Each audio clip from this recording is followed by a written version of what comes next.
savez, on ne peut pas faire taire la vérité.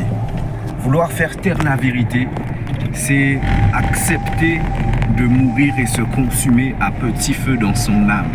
Les gens s'arrêtent souvent à ce qui est représentatif dans le physique, c'est-à-dire le corps physique et charnel, l'apparence.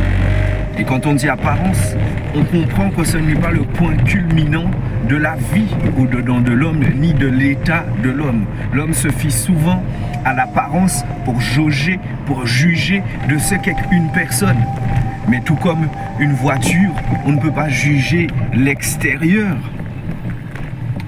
de la voiture seulement si on ne connaît pas ce qu'elle a sous le capot.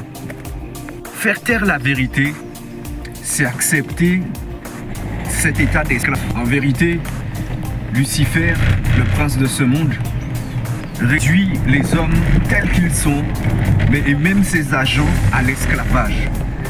Mais ce qui fait d'un esclave un esclave, c'est le fait d'être résilié par rapport à son état et à sa solution. C'est de ne pas remettre en cause ni en question l'injustice et le préjudice qu'il peut subir au quotidien. Et c'est ça qui fait qu'aujourd'hui nous sommes entourés de beaucoup de personnes qui déambulent dans les rues mais telles des zombies, des personnes vides en vérité. La Bible dit que le peuple périt faute de connaissance. Beaucoup de personnes décident de faire taire la vérité en acceptant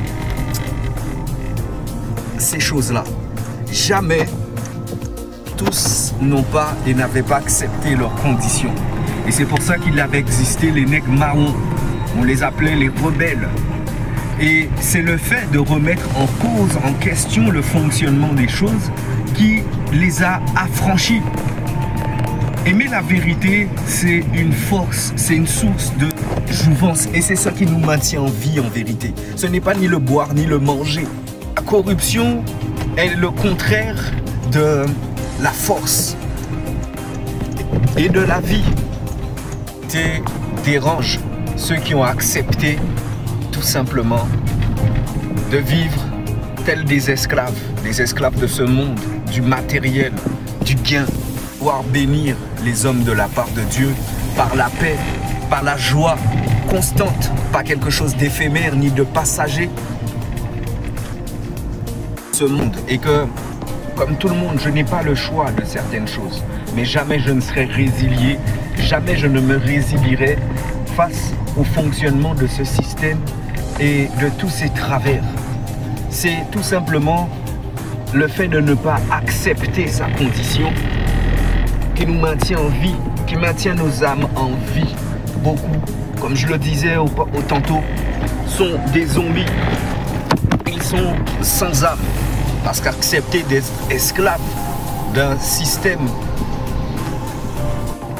un système luciférien qui est là pour asservir, exploiter et à séduire, je fais le choix tout simplement d'être adepte de la vérité, parce qu'elle me fait du bien, parce qu'elle m'enrichit, parce qu'elle me bénit, parce qu'elle est la vérité. Et qui pourtant est là pour guérir, pour bénir, pour relever, pour fortifier, pour redonner vie, reste et demeure malheureusement combattu.